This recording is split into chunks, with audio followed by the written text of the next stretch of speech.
right, thank you all for coming. Spending a beautiful evening here in Twisp instead of outside. My name's Ashley Thrasher. I'm the chair of Methow Watershed Council. How many folks have attended a Watershed Council event before? Good number. For those of you who have not or aren't familiar with the Watershed Council, I'll just give you a brief overview of the council, the purpose, and then introduce each of our 4 speakers tonight, and then let them take it away. So the Watershed Council is a citizen-led advisory committee, and there are 3 governments, the Okanagan County, Twisp, and Winthrop, and each of those 3 governments appoints the members. And the purpose of the Watershed Council is to act as an advisory group to those governments and public education, which is why we do events like this. And with the intention of helping facilitate better decisions, better choices with water. There are, like I said, the 3 governments are represented on the council, and then there are 6 citizen members, and each of the upper Methow, mid Methow, and lower Methow were all represented, and then there are 3 at-large members. So that's what makes up the council. We are an all-volunteer council, and we do have the opportunity to have 1 paid person. Sarah Lane in the back is our administrative assistant. We have been able to have the funding the last couple of years to fill that very important and necessary role. So she's the one that sends out a lot of our outreach information. Our first topic tonight is going to be from Mike Fort. He is the chair of the technical committee. He's going to give an overview of our metering project that we're doing.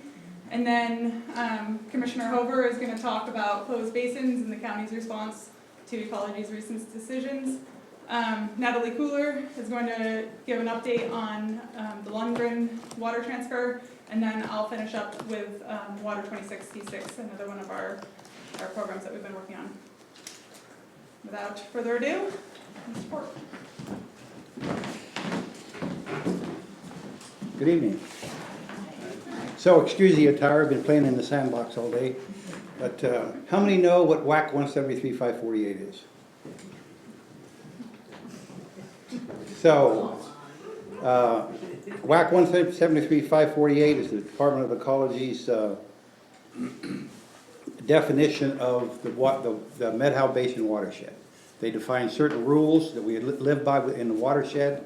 It is a WAC, and those are the guidelines for which we administer, and they administer the water in the basin. That plan divides the Methow up into 7 geographical districts, 7 reaches, and each one of those reaches is allowed 2 CFS for single-family domestic future growth. So that plan was enacted in 1976. It was modified in 1991? Correct. 1991.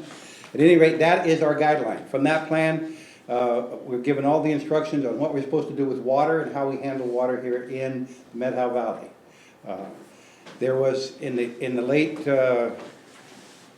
2010s, 2011s, the council decided, we got some funding from Ecology, to try to develop a method to count how the 2 CFS would be used, if we would run out of the 2 CFS, and how that water was to be allocated. So we got some funding, we developed a database with Aspect. That database was active in 2011, and then it kind of went to sleep because there wasn't a lot of activity, there wasn't a lot of interest. Certain things happened from then till now. The first decision, the way Ecology's treated the basin, the interest in water, and so we updated it to 2019, that's the current one we have. It counts with the data that it collects from various sources. The state of Washington, the U.S. government, Okanagan County, departments of health. It gathers all of this information about things in the Methow Valley, makes decisions on those things, and comes up with total buildable lots for single-family residents in the Methow Valley. There's a lot of assumptions. We take a lot of things into consideration. Conservancy, how many acres you have, current zoning. So the build-out figure that we come up with is for current zoning. And those are the numbers of what we're trying to do. That's how we're trying to get this. We then take a consumptive use amount that Aspect came up with in a water study. That's 710 gallons per day. We apply that to the houses that have been built and to the parcels that could be developed, and come up with a number that goes against the 2 CFS. Once we get all of the assumptions, once all the assumptions are done, we're counting. This is not complicated, right? So we define the number of buildable parcels in the valley. We take out the towns, we take out group A's and group B's, things that don't have anything to do with the 2 CFS. We then take the rest of the zoning in the Methow Basin. We see what the zoning is on it. If it's a 100-acre parcel in the 20-acre upland, out of the 100-acre parcels, we could have 5 building houses. The same applies to the 5-acre minimums up and down the valley. We do that. We come up with a total. We take that number for 710, which is the estimated consumptive use for a single-family resident. We debit it against the 2 CFS and see what we have left. Okay, is everyone with me? Good. So that's what we have. We have some numbers. The numbers, 25,000, I think we're at 25,000 now. Total billable lots, 24,894. So the database says we have 24,894 buildable lots in the watershed. Exempt well parcels at full build out. So that's where we are. We are not out of water, theoretically, in any of the defined reaches except the lower Methow, which is from Twisp down. The 173,548 divides the river up into parts, but it divided the river up into parts with a mile from Pateros. So when we did the study, we took a watershed analysis and we defined the basin that applied to, right? So that's how we got the number of parcels in a basin, in a reach. That's how we come up with the number of parcels in a reach. We did a water drop analysis, and that reach has so many parcels, and that reach is allowed 2 CFS. That's where we are. So, questions? Perfect. What was the number you used for daily consumption? 710. That's the number we have to refine. Per day? That's correct. Sir? Are the various exemptions or other allowances, like having a garden, there's a certain amount of domestic water you use for garden stock, I think are exempt. Are those still part of the 2 CFS? Or They are. In addition to that? They are. Don't get confused. We have nothing to do with the 5,000 gallon a day exempt well, right? We don't even consider it.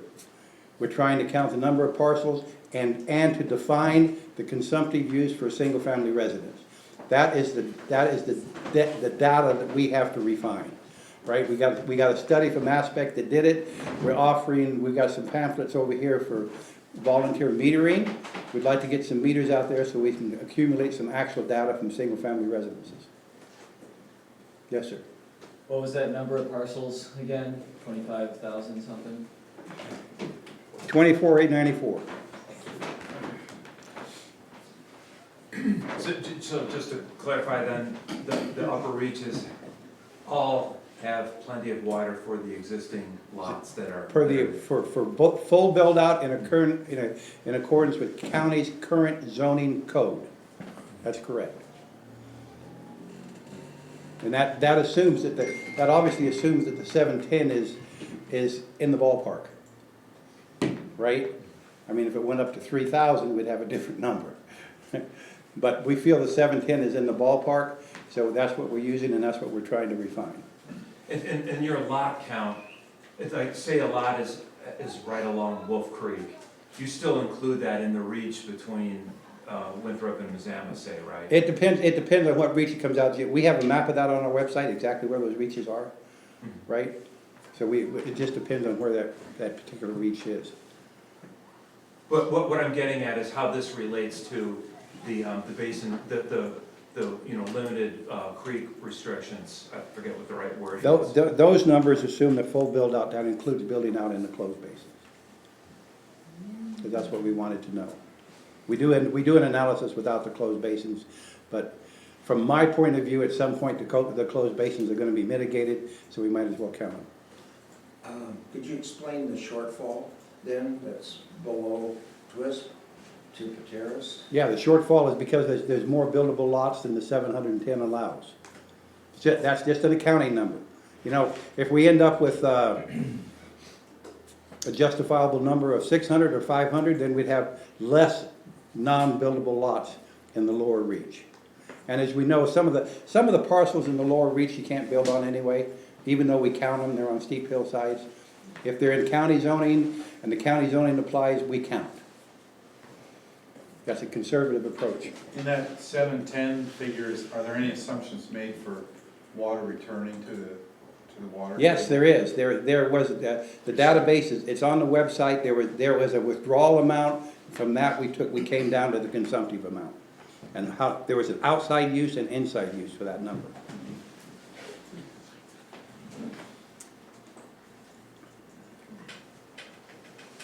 Any other questions, comments? Ideas? Yeah, he's always turning the lights off. So, Mike, to clarify that, the number, the 24,894, that's how many buildable lots are allocated for this, for this region, and I'm kind of curious, how many have we already built on? We have it. We can run lots of scenarios. Totally. We can run current, pre and post. Yeah. They- Just being in the building trade, I'm curious how many more lots there are that can be built on. I don't know. I can find out. I mean- I didn't know. Good question. How many are left? What's that? Oh, there's quite a few left. There's quite a few lots left. Andy may know how many lots are left. I don't know. I mean, we can get it out of the database.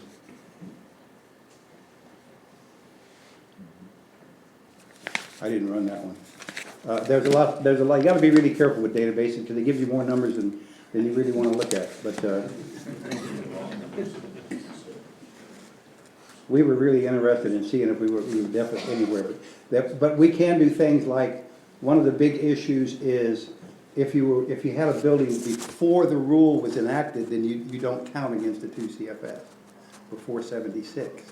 So there was a lot of work done on how do you count things before 76 when there wasn't a lot of information about building permits and what things were done before 76, right? So we had to make some assumptions on that.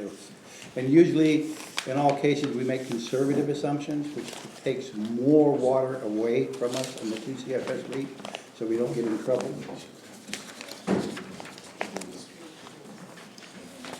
But if anybody has any specific questions or wants some specific reports, just leave me a note or get it to me and I can run them. They're available.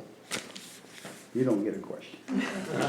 Yes, ma'am. I'm just curious about how is this database gonna be used? Who's gonna have access to it? Is it gonna be publicly available at some point? No, Or- it will probably be publicly available to view, but not to manipulate. We're Okay. still working through that with the county. At the end of the day, our goal is to provide the county with information so they can, one, report to their obligation to ecology, but two, to take a look at what they want to do with regards to ongoing zoning in the valley. And make sure that if we have problems in reaches, people are aware that there's issues coming.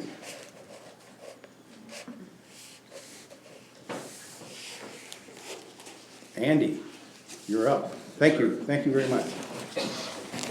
I'll probably have more questions. So, Andy Hobart, County Commissioner for this district. Tonight, I am going to talk about the closed basins in Rye 48, which is the Methow Valley. I want to premise something a little bit though. The numbers that are coming out of this database right now are gross numbers. So they have not been refined down to a point where we're absolutely positive that that's the number of parcels. Because like Mike said, you have steep slopes that you can't build on. You have some areas down in the very lower Methow that are actually out of continuity with the Methow. So there's a couple different scenarios that we want to look at and refine to get to a number that everybody says, okay, yeah, this is, this is the real number. But, that the database is spitting out some good information. So, WAC 173-548 was written and published by Ecology in December 1976. It is our in-stream flow rule. And it was predicated, if you go on the Watershed Council's website, under our library, there's a report in there, and I cannot remember the name, but it was also published in 1976. And it was the precursor to the actual rule. So, you read through that, it's a basin report. And it basically went through the steps that they took. They had a group of people that got together that kind of gave information, what they wanted to see, and everything else. So when they wrote this rule, it was all predicated around surface water withdrawals. Groundwater was not actually thought about. It was thought about in the basin report. They have a section on groundwater in the basin report, but it says that there's a couple hand-dug wells down here in the lower part, and there's some wells in the middle part, and there's some wells up here, and groundwater in the Methow will be fine for years to come. And that's basically what they said. So in looking at this, section 050, they also looked at streams and lakes that were coming into the Methow. And there are, I believe, 15 streams and 13 lakes that they looked at that were actually adjudicated, going through adjudication, or they wanted to get adjudicated. And so when they looked at these tributaries, the actual water within them, versus the rights or claims that they had against that water, they said, well, these are over appropriated. Okay, and that was, that's pretty easy to do because you had a whole bunch of people, claiming water, they were taking this much water, and they were taking this much water. So when they looked at it, they said, these are over appropriated, so we're going to close these streams and these lakes to further consumptive appropriation. Now, in 1976, though, in the rule, there were exceptions. Some of them had time spans. So during the irrigation season, they were closed, but then opened up outside of the irrigation season. Some of them actually had domestic exemptions listed right in them. Said, yeah, they're closed except for domestic use. 1991 rolled along, and Ecology did away with all of the exemptions and the time frames. So now we have a section that just says all of these waters are closed, and it's the surface water that's closed. All these streams, all these lakes are closed. So fast forward 2017 actually, and we have the Hearst case, in which comes out that, we have, and it wasn't the Hearst case, it was, Natalie, help me, was it Postema, where it was molecule for molecule? Yeah, so the Postema case said that basically, if you intercepted a molecule of water, you were taking water from the in-stream flow. So, now, Ecology's going through their thought process and their legal issues, and we have closed tributaries that are closed to further consumptive appropriation. So in late 2018, the county got prior to that, wells were okay to be drilled in the closed basins as long as they were sealed down to bedrock, and the assumption was that the water coming from the aquifer down that far was not in hydraulic continuity with the stream above. Just your basic concept of, the water's down there, you got a dry layer of soil, there's no continuity, everything's fine. So these court cases roll along, and all of a sudden the closed basins kind of come under review because there's these sections of the closed basins that ecology said, well, they're not really even closed. So ecology now is going through and reviewing the closed basins, and there is portions of the closed basins that are close to the river that are actually not in a, what we call a restricted area.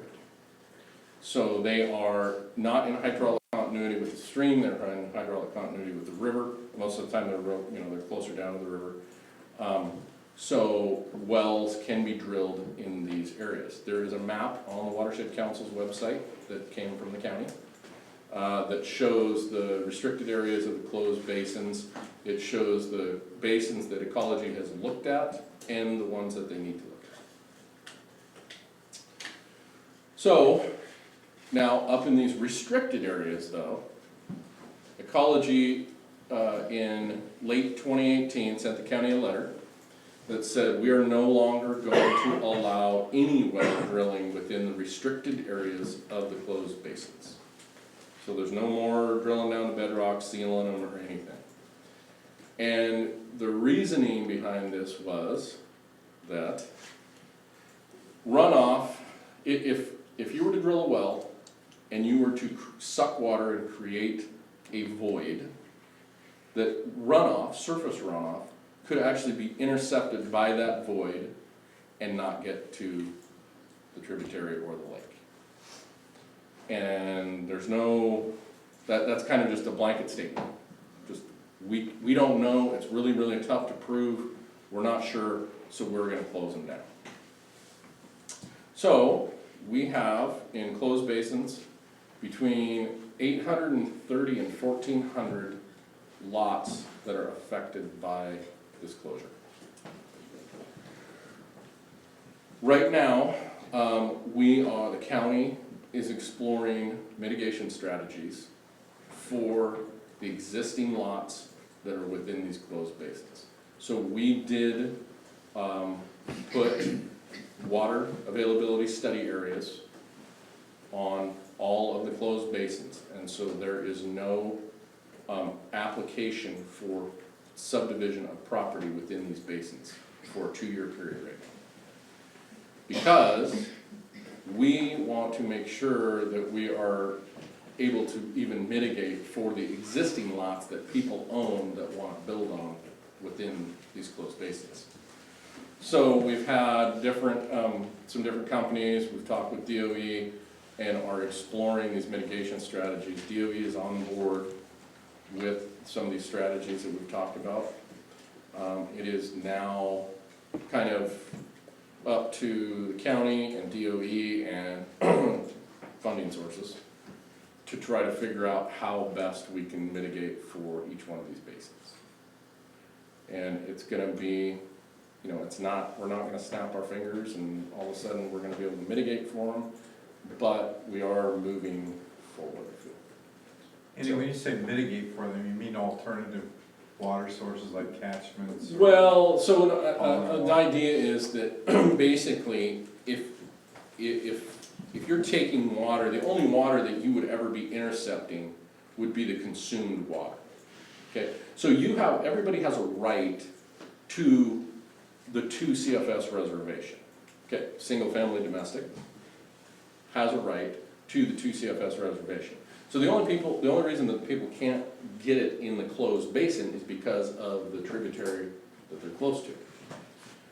So if we can mitigate for the consumed amount of water, which like for indoor use is 30 gallons, I think ecology or the state has a number of like 15 gallons per person per day is a consumed amount of water for indoor use. So you're talking about like 30 gallons per day, maybe. So those are kind of the ideas that we're throwing out when we're talking about mitigation. So what would a likely scenario would be a well outside of the closed basin that pumps water into a catchment basin or an infiltration gallery or something within the closed basin that is debited out of the 2 CFS, because what it's doing is it's actually feeding you know, Jim and John's well or whoever. And so those people would actually be able to drill a well. We wouldn't use cisterns because cisterns are hard in the wintertime in some of these places. It creates a whole other mess. But people would be able to drill a well, and then the well outside of the basin would mitigate for these people's wells. And to do that, I mean, basically, we would have to fund something like that, operations and maintenance. We'd have to create probably water utility districts within these closed basins, so that each person every month or every year or whatever paid an amount towards the operations and maintenance of the mitigation, whatever it was.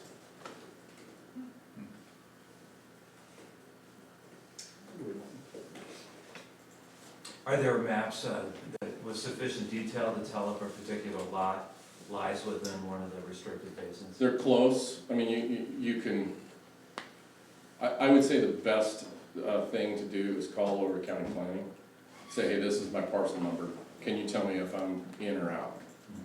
And there are parcels that are part in, part out. And so you can drill your well on one side of your parcel, but not the other. I know, it's a line, it's somewhere down in the ground, that's where they said the water goes to. A lot of this is theoretical.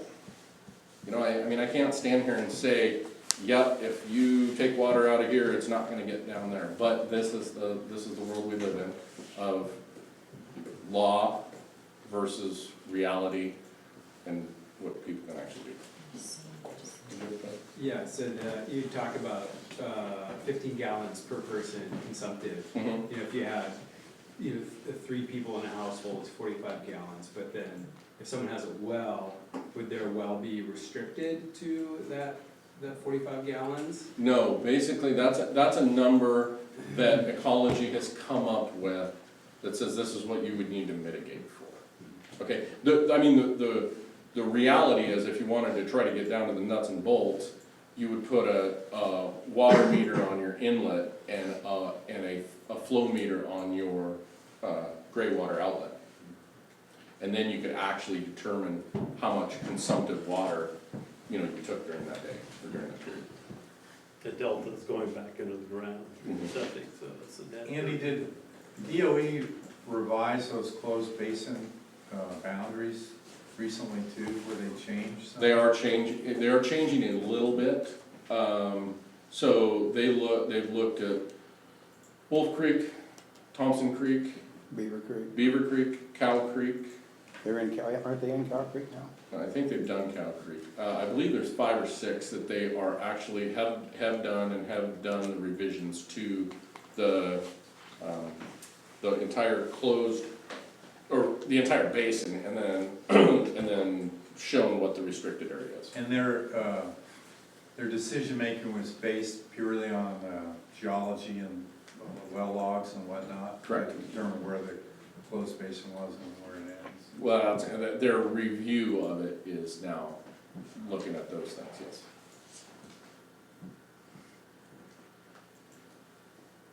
Another question? So, my question is about planning for the future. And given that the Methow Review District, which basically ends at Gold Creek, has much larger parcel sizes. It's basically 5 acres, 20 acres. And south of Gold Creek, the parcel sizes are 1 acre, which is, I believe, one reason why there's such a theoretical shortage. If you build out, you're gonna build a house on every acre down there. It's gonna get dicey real quick. So is there anything on the planning horizon to address that and maybe change some of the zoning so that there aren't so many parcels down there? I would say the thought process is yes. Okay. That is something that is on the table for down there, for discussion, is can we even serve the number of lots that we have that are potential? Can we serve the lots that exist with the water? And what do we do about that to make people whole? Right? So, again, there's planning, just taking the basic TFS and saying, yep, 710 equals 2,100 lots or whatever it may be, and saying that's all that we can have, or there's different mitigation strategies that we can apply. How do we apply those, and then what can we get, what kind of build out can we get from that? And there's a lot of other things that go into that planning, not just the water, it's, the services that the county provides, it's all those different things. So I would say that we have to look at the lower reach because it's so large. Is there a set 5s and 20s? No, there's not. But I do think that we have to take a look at it. I have a question, it's a little bit off the topic. It's like the surface water recharging the aquifer as it sinks down. Okay, so I'm from Idaho where they're trying to recharge their aquifers. And my question right now is, all that black pipe down at Lloyd's Landing, and why is all that pipe being put in the irrigation ditch over by the airport? Where is all that water being piped to, that they're putting all that pipe in? So you have two different things going on. Is that the MBID? It's a Barkley MBID. It's the Barkley. Barkley MBA. Okay, so you have two different things going on there. Yes, I think there is a thought that open ditches were a contributor to recharging the aquifers, so they were retiming that water. Okay. However, each ditch company has to supply a certain amount of water to a certain number of people. So if they were taking too much water because they were losing it to evaporation or infiltration, they had to do things to change. So, and back, here, 30 years ago, 20 years ago, I guess, the thought was, we gotta close in all our ditches because, it's bad to have open ditches. Now the thought is, we need to have reservoirs or storage because we need to charge our aquifers up. But you still have to look at, could the ditch company actually provide the amount of water that they were allotted to all the people within the ditch efficiently? Well, that's a really impressive project going on there. Yeah. Yeah. Okay, thank you. Anybody else? So the 2 cubic feet per second was established in 1976? 1976. So is that under reconsideration?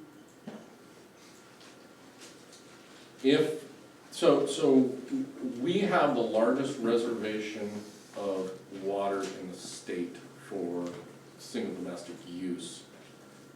That wasn't a water right, that wasn't based around like an old water right, like, around the coast, some of these processing plants had huge water rights and they converted them into municipal rights. But our reservation is the largest. So if we try to go into rule revision, there is the chance that somebody will say, hey, that's too much water, you don't need that, we want more for in-stream flows or whatever. So there is a scary part of that, of looking at that. I don't think that when you think about 14 cubic feet per second,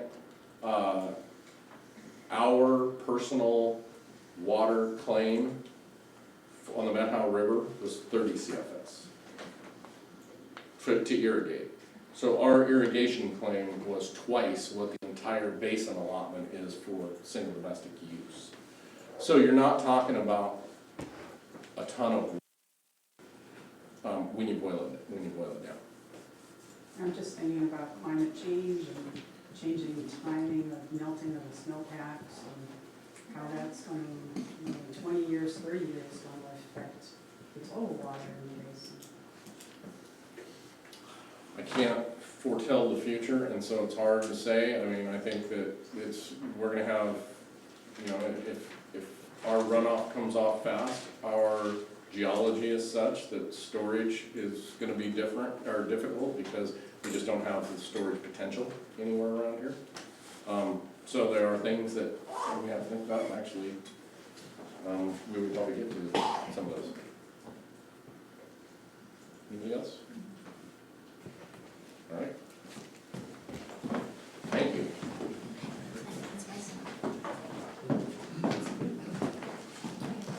Hi everybody, I'm Natalie Kuehler. I'm a local attorney, do a lot of water rights law, and have participated in a few of these presentations by the Methow Watershed Council.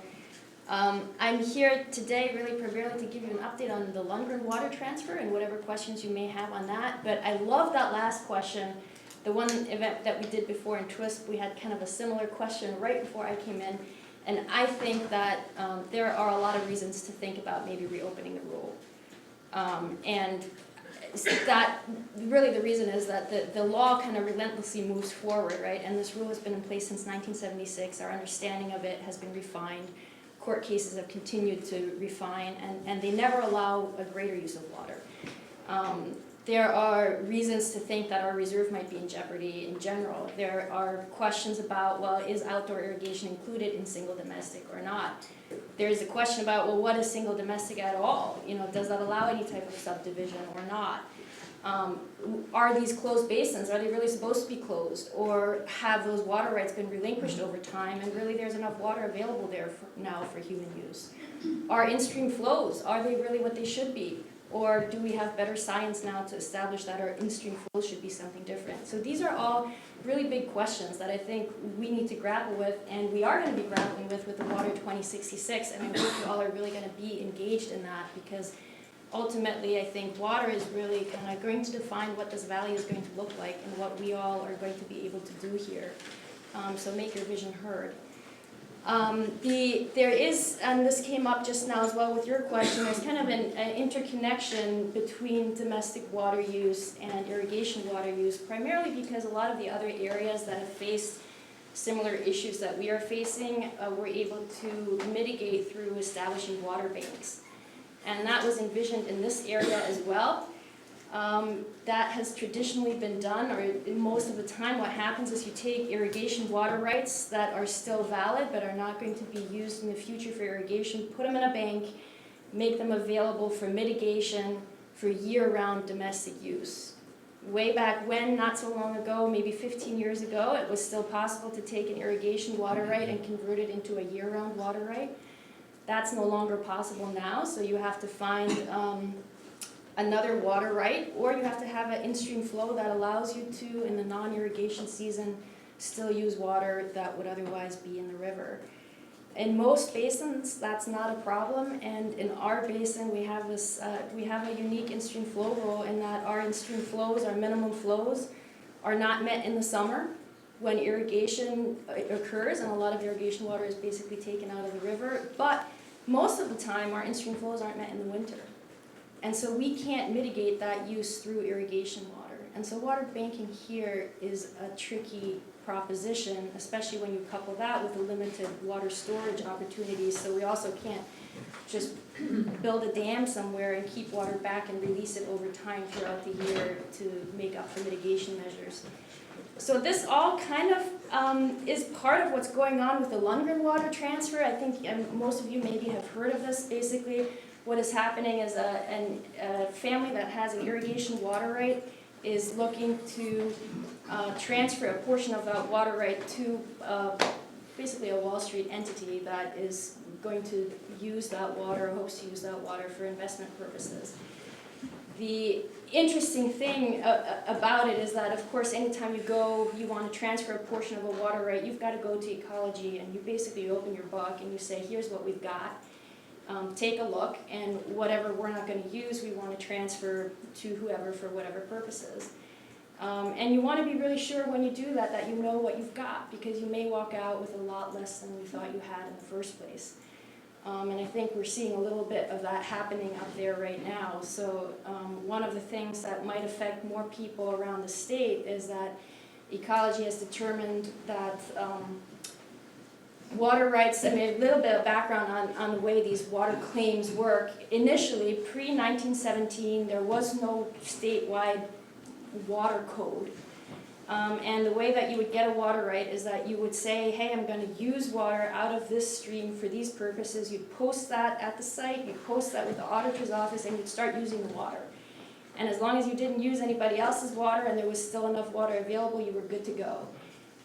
There was so much water used that in 1917 the Surface Water Code came into effect and said, no, actually you've got to now go to ecology and apply for a water right, and only then can you use it. But anybody who had a water claim from before was deemed to be grandfathered in. Time rolled on, everything was good, and eventually ecology realized, hey, we don't really know what's out there in the pre-1917 period. We only know what we've given out after the Surface Water Code came into effect. So they said, you've got everybody who thinks they have a water right that predates the Surface Water Code has to come and register that. And if you don't register it, you lose it. And part of the whole idea of that is that in Washington State, we think, our law thinks, water really should go to the highest beneficial use. And so if you have a water right, but you're not using that water right is you can relinquish that, meaning it can go back to the state and becomes available to the next person in line who has a better use for it. So the idea is always to have kind of a best use for the water moving forward. In 1974, that was the first open period where you went to ecology and you registered your claim for your pre-1917 water rights, and that's how you got on the books.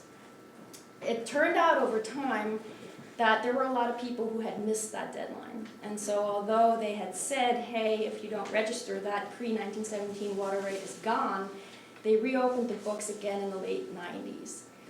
With the one provision that said if you haven't registered in the 1974 period, if you're only registering in the late 90s, then we're going to accept that. However, we're going to treat you as a water right that is junior in priority to anybody who has come up to 1997. And so all of a sudden what you thought was a priority date of 1910 or 1907 or 1912 turns into a priority date of 1997. Now, why is that particularly relevant here? Because our Methow rule came into effect in 1976. So all of a sudden, your water right is interruptible by mainstream flows. So that is something, that is one of the key items that you want to look to. This is one of the items that came up in the Lundgren water transfer. Yeah, it has an impact on minimum mainstream flows. So I don't know if there are any particular questions for me about the water transfer going on. Yeah. Well, another thing I'm seeing, because, my background is, I'm seeing beautiful pivots sitting on dry ground with the amount of real estate being sold to people who have no intention of ever farming it. So all those water rights, I think in the future, it's gonna be real interesting to see what happens with them.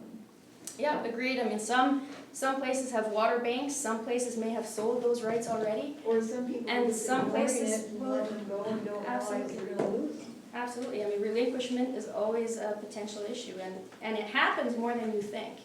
Right. Yeah. Yeah. In the Lundgren case, aren't they actually using quite a bit less than their water right is stated for? And then, so how's that being reconciled? Yes, so back in 1907, the initial claim that was submitted to the auditor's office, and they typically were like people, right, you never ask for less than you're going to use. You're always ask for more. If you can't get the whole stream, you're going to take it. So on paper, all water claims, this is just how it went, are tremendously large. And this one was too, it was over 30 CFS. In practice, however, this is over time through relinquishment, whatever's on paper, you get whittled down to what you've actually used. And they've actually been using, over the last 10, 15 years, under 2 CFS.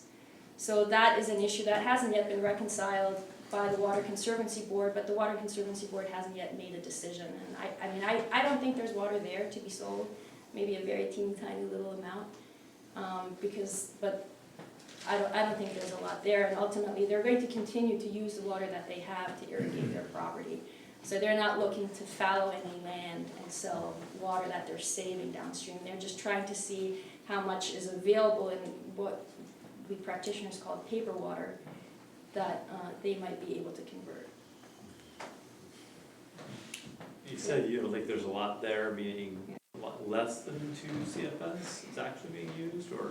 Well, no, I mean, there's not a lot there beyond what's being used that could actually be sold. So again, if you look to, well, over the last 5 years, what amount of water has been saved. You know, maybe there's a pivot that has been installed that wasn't there before, so there's a little bit of water savings that come through that. But other than that, there are no water savings. There are statutory exemptions to relinquishment, so there are reasons why, even if you haven't used the water, in some very limited cases, you can say, hey, I haven't used it, but I've got a good reason, and so you can't hold me to it. For example, if you're in the Army and you're sent overseas, right, you're not gonna irrigate your fields, you're exempted from relinquishment while you're gone. That's not gonna count against you.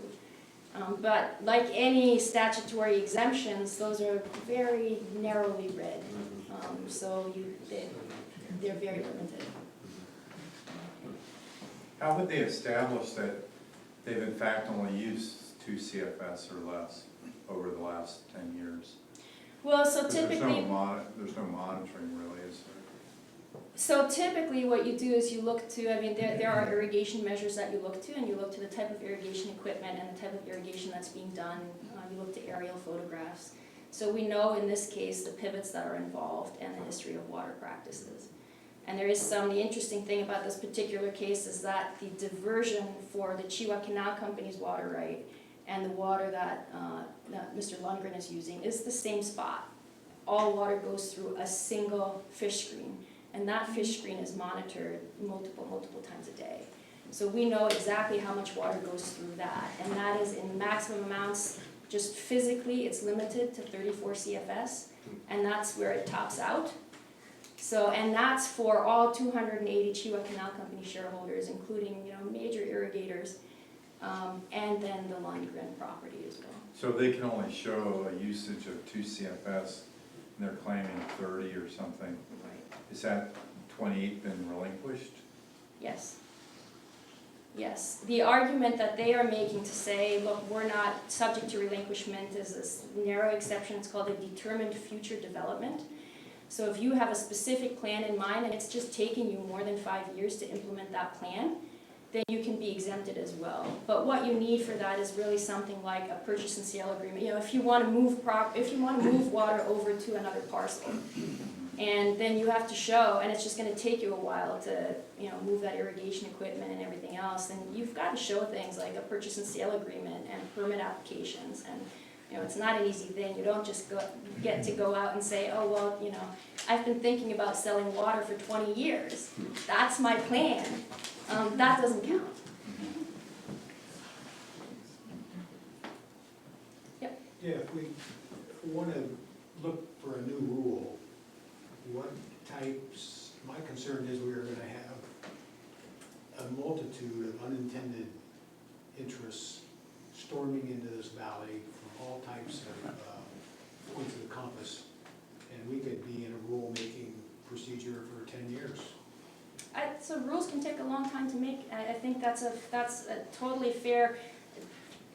Ashley will say, we're hoping to get this done quick, Yeah. right? But ultimately, that's just the beginning. Water 2066 is just the beginning, and rulemaking takes a while.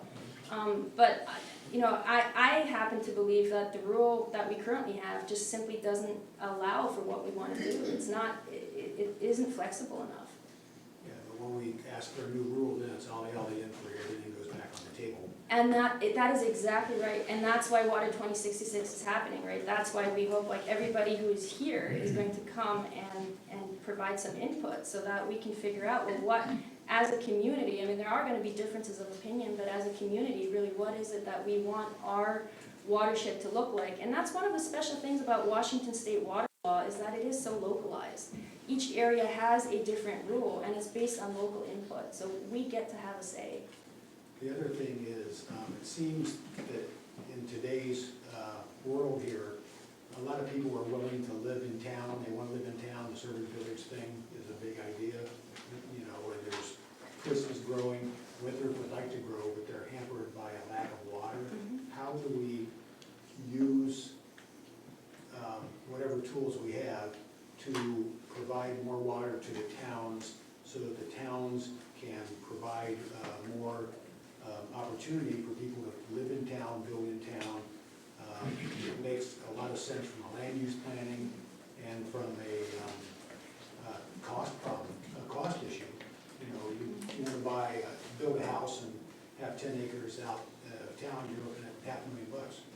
Yes, I will tell you that the one thing that the Watershed Council has been working on for a long time and that there has been really unanimous support for is trying to find a way to make more water available to the towns of Winthrop and Twisp. Because that is, they need more water, people want to build there, people want to live there. That is absolutely an issue that is front and center. How can we make that happen? Well, there's always rule revision and you can allocate more water, right? I mean, that's one option. There are also other mitigation options that. Other than rule revision. Well, it gets tricky, right? I mean, the answer to any mitigation is it gets really tricky because, like with all other aspects of water law, court cases have kept tightening up what it means to mitigate. And so when you used to be able to mitigate, you know, in a way that wasn't directly related to how you use the water, now you have to mitigate same in time, same in place. So it all becomes more difficult. Again, you know, there's a way that we could get more flexibility if we were willing to reopen that rule and really look to what it is that we want to have. And what is it that we do have right now? There are folks at Ecology who will say, you know, Ecology should drop everything that they're doing right now and just do a general adjudication of all water rights in the entire state of Washington because everything's up in the air. Even in places where an adjudication has already happened, well, that's just a snapshot in time based on the date of that adjudication, but there's still relinquishment that continues to occur after that. So, you know, you might have a water rights certificate from 1980 and you think you're golden, but you still got to look back and see, well, was there any 5-year period from now to 1980 where that water wasn't used, and do I have a good excuse for that? So a lot of questions. But you know what, I will say, and this is just my personal point of view, everybody has a visceral connection to water, and it's so great to see at these meetings how many people come out. You don't see that with comprehensive plan meetings. You don't see that with zoning meetings, right? So to me, this is a really great way to kind of figure out what this community wants to do. Yeah. So how does it work in this kind of situation if you have had a well that's never been put to beneficial use?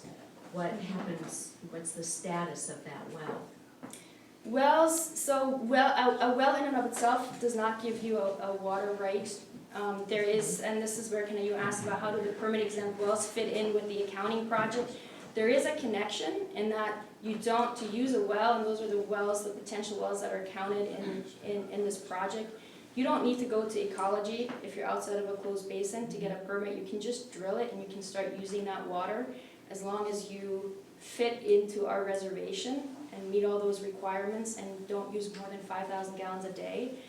But you don't actually establish a right to use that water until it is used. So there was a time period, I think, where advice around here was, well, if you have a parcel, just put a well in, right? Just put it in. And then it'll sit there and that'll be great and you'll be safe on water. That's not correct. You have to actually use that well to establish anything.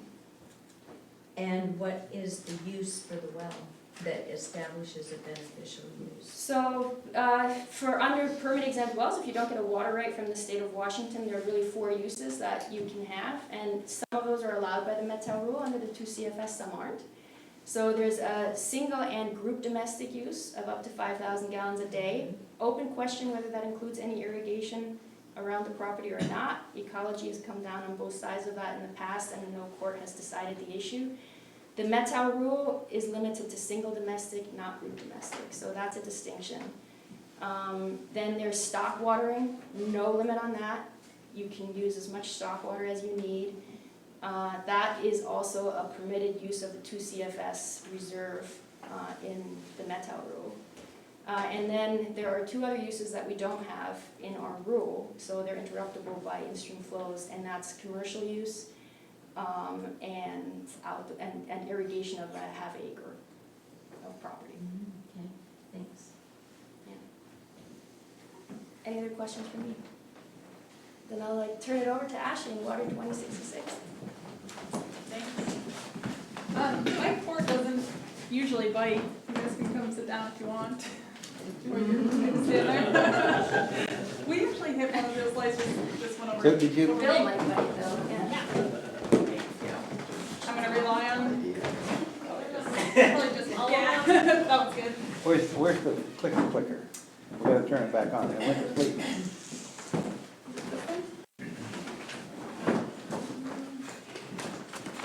Oh, my.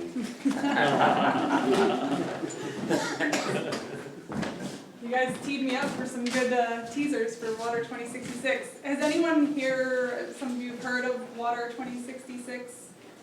A little bit, trickles, some, not very much at all. Okay. So the name comes from this idea of planning for water in the next 50 years. We obviously started back in 2016 and it's taken us that long too. So up to Natalie's point of being quick about it, things take longer than you think. Oh, there we go. But this is a visioning exercise for how we want to use water in the valley over the next 50 years.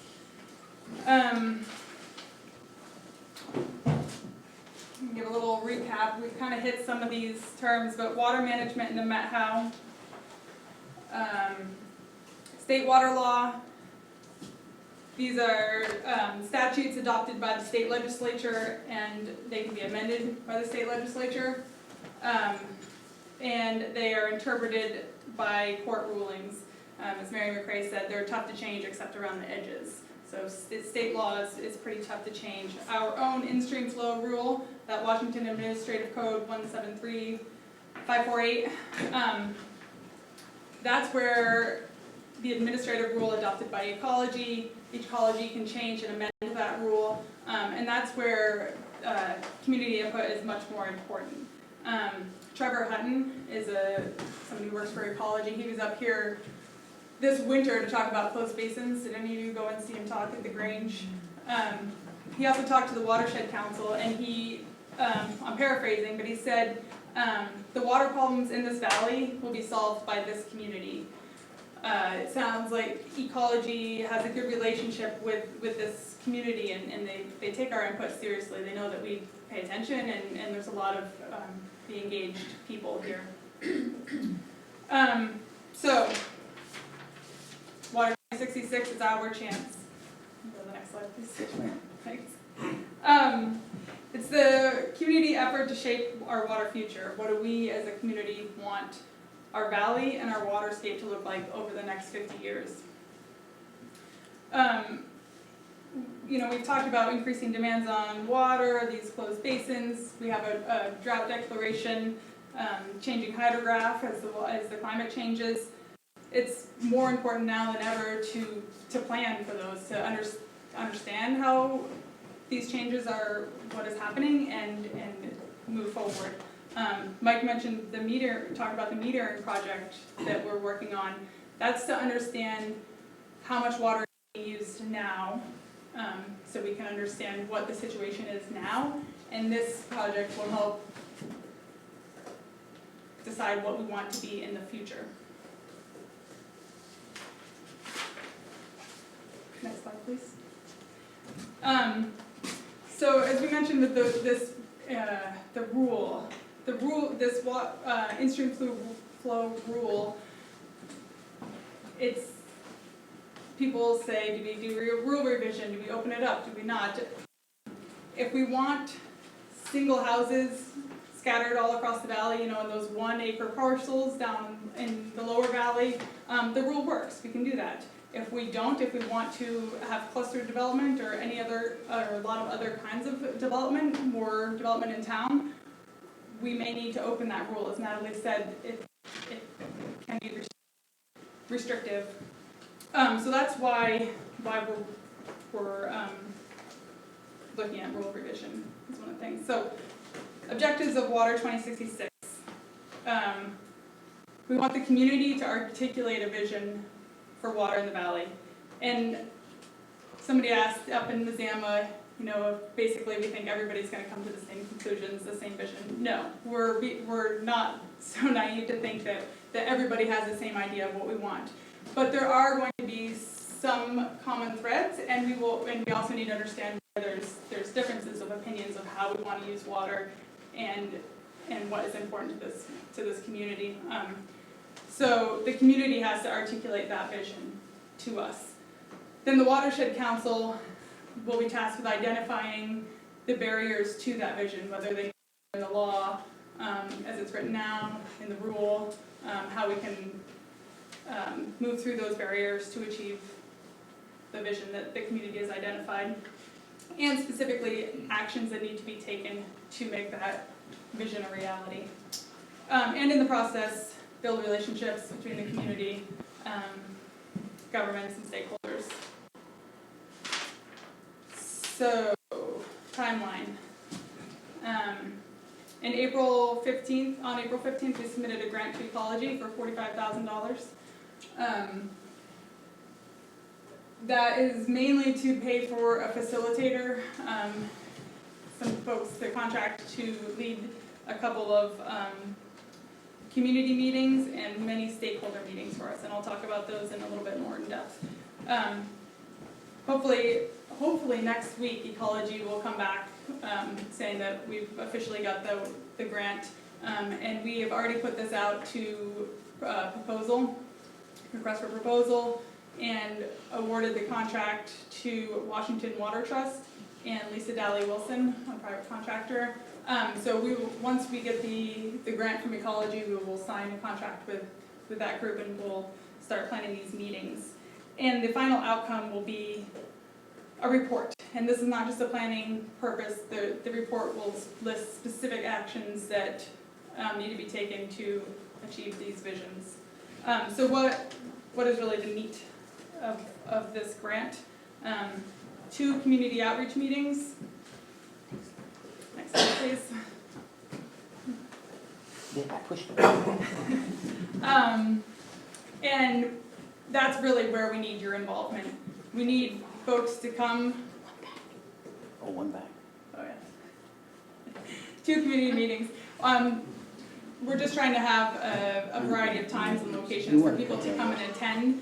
They will be facilitated by Lisa Dally Wilson and Washington Water Trust, a specific series of questions and possibly charrettes. We haven't fleshed out the exact details, but to really get at the meat of what the community wants to see. We're not asking you to tell us anything technical about water, but really what do you want, how do you want this valley to look in the next 50 years, and what do you want to make sure is still here, and how do you want us to move forward.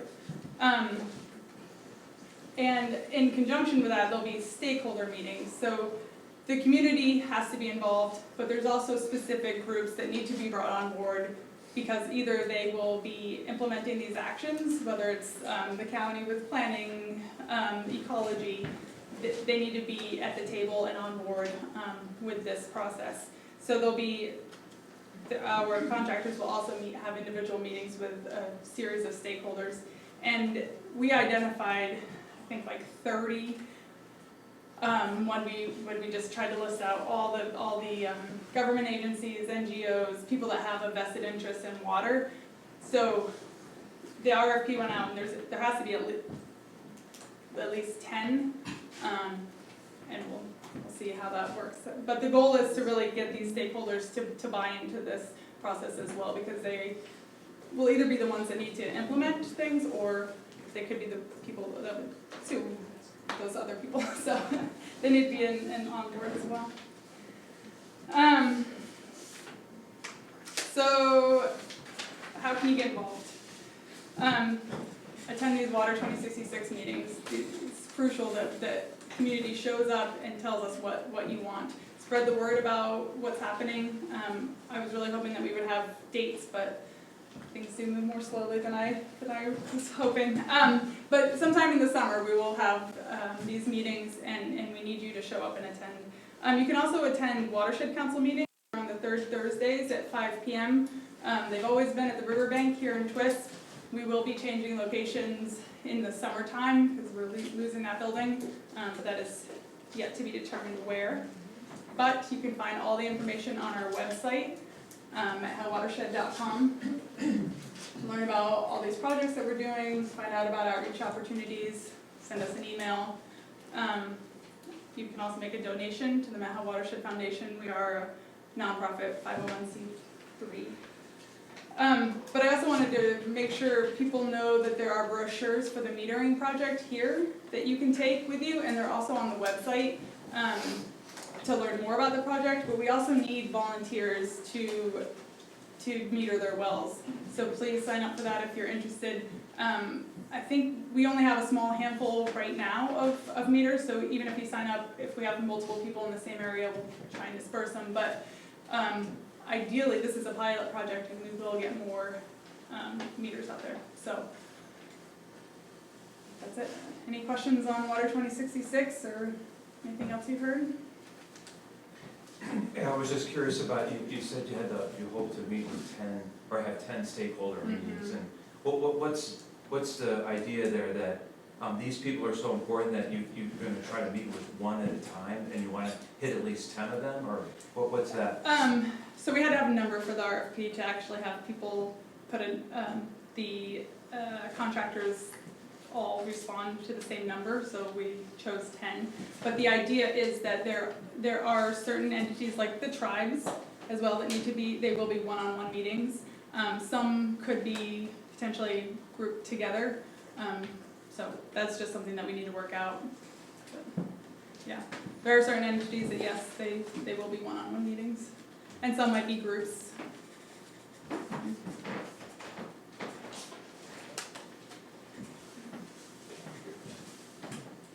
Thank you all for coming. I really appreciate it.